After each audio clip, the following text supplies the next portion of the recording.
नमस्कार दोस्तों, स्वागत है एक बार फिर से आपके अपने एजुकेशन चैनल यूट्यूबर देव पर। तो दोस्तों, आपको पता होगा कि थर्ड ग्रेड, सेकंड ग्रेड और फर्स्ट ग्रेड तीन तरह की अपने राजस्थान में भर्ती होती है। थर्ड ग्रेड में दो लेवल होते हैं। लेवल फर्स्ट जो पहली से पाँचवीं वाले होते हैं, और लेवल सेकंड जो छठी से आठवीं वाले होते हैं।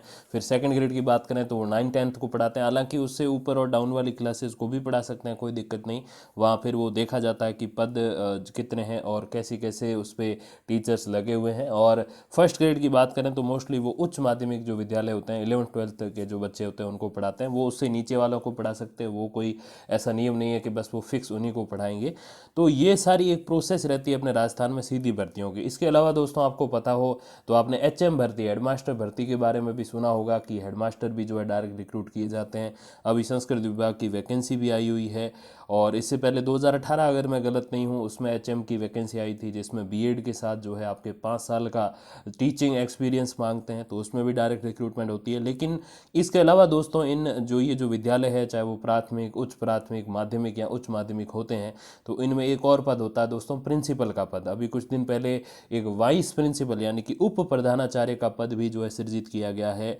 अब उस पर कभी भी दोस्तों आपने डायरेक्ट रिक्रूटमेंट नहीं सुनी होगी। चलो, उप प्रधानाचार्य का पद तो अभी सृजित हुआ है, लेकिन प्रधानाचार्य जो प्रिंसिपल का पद है, जो पोस्ट है, वो पहले से ही है। लेकिन उस पर कभी आपने डायरेक्ट रिक्रूटमेंट नहीं सुनी होगी, क्योंकि प्रिंसिपल जो बनते हैं वो पहले ही रूल था कि 66 और 33 का जो है रेशियो रखा जाता था। मतलब कि 66% जो है वो first grade school lecturer principal बनते थे। 5 साल के एक्सपीरियंस के बाद, उनका पूरा जो है विभागीय उनकी रिपोर्ट वगैरह देखने के बाद। और फिर 33% जो है वो एचएम जो हेडमास्टर होते थे, वो आगे जाके प्रिंसिपल बनते थे। लेकिन अब ये रूल बदल के 80 और 20 का कर दिया गया। मतलब 80% आपके जो फर्स्ट ग्रेड स्कूल लेक्चरर है वो प्रिंसिपल बनेंगे, और 20% जो है वो हेडमास्टर यानी कि प्रधानाध्यापक जो हैं वो प्रिंसिपल बनेंगे। लेकिन दोस्तों, इस बीच में एक और, जैसे मैंने अभी बताया कि वाइस प्रिंसिपल का पद सृजित किया गया। अब देखिए, इन सब में परेशानी कहाँ आ गई? परेशानी वहाँ आ गई जब माध्यमिक स्कूलों में भी कई जगह एचएम का पद होता था, हेडमास्टर का, उसको हटा के अब प्रिंसिपल का पद कर दिया गया। अब देखिए, इसमें फ़ायदा और घाटा क्या है? फ़ायदा तो ये है कि चलो, एक हायर जो फैकल्टी वो वहाँ लगाई गई है। लेकिन घाटा जो है वो बेरोज़गारों को हो रहा है, क्योंकि आपको पता है कि एचएम के पद अगर जितने ज़्यादा होंगे तो फिर उसमें डायरेक्ट रिक्रूटमेंट की भी संभावना रहती है। तो बेरोज़गारों के लिए एक और जॉब का ऑप्शन हो जाएगा, थर्ड ग्रेड, सेकंड ग्रेड और फर्स्ट ग्रेड के अलावा। और प्रिंसिपल के पद अगर ज़्यादा होंगे तो फिर युवाओं को डायरेक्ट लाभ नहीं मिल पाएगा, क्योंकि उसमें आपको, जैसे मैंने बताया, डायरेक्ट रिक्रूटमेंट नहीं होती, सीधी भर्ती नहीं होती है। प्रमोशन के माध्यम से ही प्रिंसिपल बन सकते हैं। अपने राजस्थान की मैं बात करूं तो युवा इसमें घाटे में रह रहे हैं। और देखिए, व्याख्याता की तरह उप प्रधानाचार्य के 50% पदों पर सीधी भर्ती की मांग उठी है। लेकिन अब देखिए सरकार कब तक इस मांग को मानती है। युवाओं को आगे बढ़ाने का अवसर देने का खम ठोकने वाली राज्य सरकार ने युवा शिक्षकों की पदोन्नति में नियमों की खाई खोद दी है। दरअसल नई व्यवस्था के तहत शिक्षा विभाग ने माध्यमिक स्कूल से प्रधानाध्यापक का पद समाप्त करके प्रधानाचार्य यानी कि हेडमास्टर का पद समाप्त कर दिया, और प्रिंसिपल का पद सर्जित कर दिया है। और उच्च माध्यमिक स्कूलें जो है, मतलब कि 11-12 जो स्कूलें हैं, उसमें भी उप प्रधानाचार्य का अतिरिक्त पद जो है सर्जित किया गया। मतलब एक तो जो 10th तक की स्कूलें थी माध्यमिक, उसमें प्रिंसिपल का पद कर दिया। और जो 11-12 यानी कि उच्च माध्यमिक की जो स्कूलें थी, उसमें जो है प्रिंसिपल के साथ साथ वाइस प्रिंसिपल का पद भी होगा। लेकिन वाइस प्रिंसिपल भी सीधे नहीं बन सकते, पहले स्कूल लेक्चरर बनना पड़ेगा, उसी के बाद आप वाइस प्रिंसिपल बन पाओगे। लेकिन ये पद केवल पदोन्नति से ही भरा जाना तय है, क्योंकि नियम ऐसे है। अब चूंकि पदोन्नति वरिष्ठता के आधार पर होती है, ऐसे में युवा शिक्षकों को इन पद पर नियुक्ति का अवसर नहीं मिलेगा। और युवा शिक्षकों के साथ शिक्षक संगठनों ने जो है इसका विरोध किया है, क्योंकि आपको पता हो कि जैसे जो पदोन्नति वाले पद होते हैं वो सीधी भर्ती नहीं कही जाती, और सीधी भर्ती नहीं है तो फिर बेरोजगारों को इसका कोई डायरेक्ट लाभ नहीं मिलता। बाकी आप आंकड़े देख सकते हो। तो मेरे ये वीडियो का जो मतलब है वो यही है दोस्तों, कि एटलीस्ट जैसे प्रिंसिपल पे तो नहीं कर सकते, लेकिन सरकार को उप प्रधानाचार्य के जो है आधे पद सीधी भर्ती से भरे जाने चाहिए। जैसे एचएम की करा सकते हैं, तो वाइस प्रिंसिपल की भी करा सकते हैं। तो फिर 50-50 की मांग की है। देखिए शिक्षक संगठन और क्या इसमें कह रहे हैं कि स्कूल प्रबंधन में युवा सोच और ऊर्जा का लाभ लेने के लिए युवा शिक्षकों और शिक्षक संगठनों ने 50-50 अनुपात अपनाने की मांग की है। मतलब ये है कि व्याख्याता के साथ उप प्रधानाचार्य के 50% पदों की सीधी को जो है सीधी भर्ती से भरा जाना चाहिए। बाकी 50% पदों पर जो है प्रमोशन फर्स्ट ग्रेड से, स्कूल लेक्चरर से करके वाइस प्रिंसिपल बनाए जाने चाहिए। तो दोस्तों, ये मांग है। और बाकी आपके क्या विचार, आप कहिएगा ज़रूर। अब देखिए जो खाली पद है सेकंड ग्रेड के वो 20,000 है। मैं कई बार आपको बता चुका हूँ। व्याख्याता के खाली पद जो है वो 11,000 हैं। प्रधानाचार्य के खाली पद 1200 है। प्रधानाचार्य के जो नए पद सृजित हुए माध्यमिक स्कूलों में वो 3,533 है। उप प्रधानाचार्य के जो नए पद है वो तकरीबन 11,353 हुए। देखिए अब जैसे मैंने आपको बहुत बार बताया कि कभी भी जितने रिक्त पद होते हैं उन सभी पे भर्ती नहीं आती। उसके आधे 40%, 70%, मैक्स टू मैक्स 80% पदों पर ही भर्ती आ सकती है। पूरे 100% पदों पे भर्ती कभी भी नहीं आती है, नहीं आती है। लेकिन देखिए अब इसके अतिरिक्त अगर हम बात करें तो कुछ ऐसे पद जिनके बारे में हम बात करें कि 50-50 का अगर अनुपात रखा जाए तो देखिए प्रधानाचार्य के जो है खाली पद जो है 1200 है, प्रधानाचार्य यानी कि प्रिंसिपल के। तो देखिए उसमें से तो पूरे प्रमोशन के माध्यम से भरेंगे तो उन पे हम कुछ कहेंगे नहीं। लेकिन प्रधानाचार्य के जो नए पद भरे उस पर भी कुछ नहीं कह सकते क्योंकि वो भी जो है प्रमोशन वाले। लेकिन सबसे जो बड़ी बात है दोस्तों वो है उप प्रधानाचार्य के पदों की। वो है लगभग 12,000, 11,353।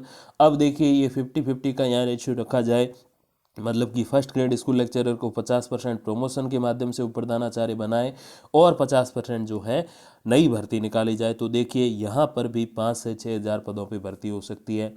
मतलब फर्स्ट ग्रेड के लेवल के 2 पद हो सकते हैं, एक स्कूल लेक्चरर का, एक वाइस प्रिंसिपल का। और दोनों में अगर 6-6 हज़ार पदों पे भर्ती हो तो सोचिए कि कितना जो है एक सही कदम होगा। जो बेरोजगार हैं उनके लिए एक एक्स्ट्रा जॉब ऑप्शन दोस्तों हो जाएगा। और यही मेरे हिसाब से जो है एक सरकार को सोचना चाहिए कि जो पद रिक्त हैं उनको ज़्यादा से ज़्यादा, मैं तो ये कहूँगा डायरेक्ट रिक्रूटमेंट से भरो, प्रमोशन भी करो, लेकिन एटलीस्ट 50-50 का रेशियो तो इसमें रखा जा ही सकता है। अब देखिए कुछ संशय भी है जिसमें यह है कि 2021-22 की डीपीसी अभी तक नहीं हुई, क्या डीपीसी से पूर्व इन पदों को वित्तीय स्वीकृति जारी की जाएगी, तो ये भी मैटर है। हालांकि ये तकरीबन एक सप्ताह पहले की अपडेट है तो शायद इस दौरान हो भी जाए। अब क्या आप स्वीकृत होने वाले पदों को डीपीसी में शामिल करेंगे तो प्रमोशन के जो रूल्स वगैरह उसमें शामिल करेंगे या इन पदों पर नियुक्ति दी जाएगी। प्रधानाचार्यों को पदोन्नति तथा माध्यमिक स्कूलों में रखा जाएगा या उन्हें उप प्रधानाचार्य पद पर समायोजित किया जाएगा। तो प्रधानाध्यापकों के लिए क्या है तो उसके बारे में ये प्रश्न है। और देखिए उप प्रधानाचार्य पद पर पदोन्नति के कितने साल बाद प्रधानाचार्य पद पर पदोन्नति की जाएगी, तो अभी ये रूल नहीं है कि चलो वाइस प्रिंसिपल तो बना देंगे 5 साल बाद, लेकिन वाइस प्रिंसिपल टू प्रिंसिपल का जो रास्ता है वो कितने साल की प्रमोशन के बाद आएगा तो ये अभी पता नहीं है। तो 14,886 पद जो थे वो स्वीकृत थे, तो ये आपके सामने अपडेट अवेलेबल है, देख लीजिए। अब इसके अलावा दोस्तों एक और पद होता है डीईओ का, डिस्ट्रिक्ट एजुकेशन ऑफिसर। फिर इसके जैसे पद जो होते हैं वो बीईओज होते हैं, ब्लॉक एजुकेशन ऑफिसर, और पीईओ होते हैं। पीईओ तो वही होते हैं जो, जैसे मैंने कहा एक गांव है उसमें 5-7 प्रकार के, मतलब 5-7 स्कूल्स हैं टोटल। कोई प्राइमरी है, कोई अपर प्राइमरी है, कोई सेकेंडरी है और एक हायर सेकेंडरी है। तो जो सबसे ऊपर जो हायर सेकेंडरी होती है उसके भी सबसे बड़े टीचर, दैट मीन्स की प्रिंसिपल, वो पीईओज कहे जाते हैं। तो अब देखिए डीईओ भी कई सारे राज्य हम देखते हैं जहाँ पर डीईओ के लिए भी जो है डायरेक्ट रिक्रूटमेंट होती है, लेकिन अपने राजस्थान में ऐसा नहीं है। अब देखिए इसमें माननीय उच्च न्यायालय ने क्या कहा है कि शिक्षा विभाग में जिला शिक्षा अधिकारियों के सभी पद अब 100% पदोन्नति से भरे जाएंगे। मतलब कि शिक्षा अधिकारी जो भी कहे जाते हैं, ब्लॉक एजुकेशन ऑफिसर बीईओ, और डीईओ मतलब डिस्ट्रिक्ट एजुकेशन ऑफिसर, और जो ये सारे हैं, और पीईओ जो होते हैं प्रिंसिपल, वो भी फिर पदोन्नति हो गई। मतलब अधिकारियों के सारे पद जो है वो प्रमोशन से ही भरेंगे, डायरेक्ट रिक्रूटमेंट नहीं होगी।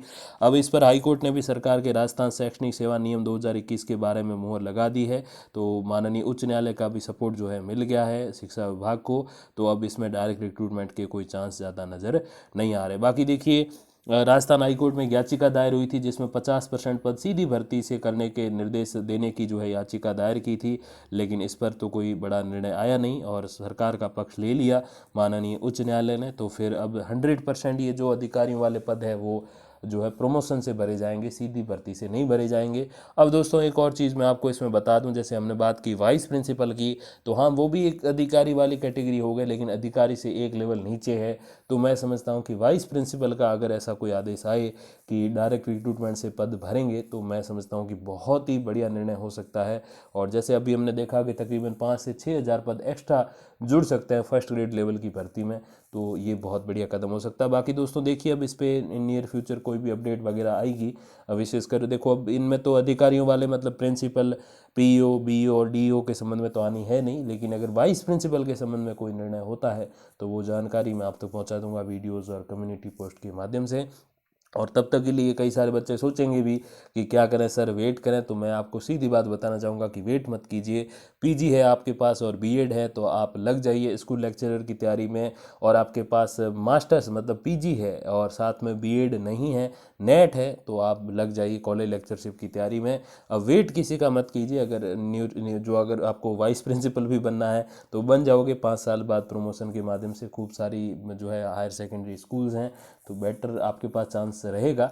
लेकिन फ़िलहाल के लिए आपको इन्हीं 2 भर्तियों पे, और अगर आपको यूजी है मतलब बीए, बीएससी, बीकॉम है और बीएड है तो सेकंड ग्रेड की तैयारी कीजिए और वहीं से आपके सफलता के रास्ते जो है वो खुलते चले जाएंगे। और बाकी दोस्तों जो भी अपडेट आएगी तो मैं आप तक पहुंचा दूंगा वीडियोज़ और कम्युनिटी पोस्ट के माध्यम से। तब तक के लिए धन्यवाद, नमस्कार।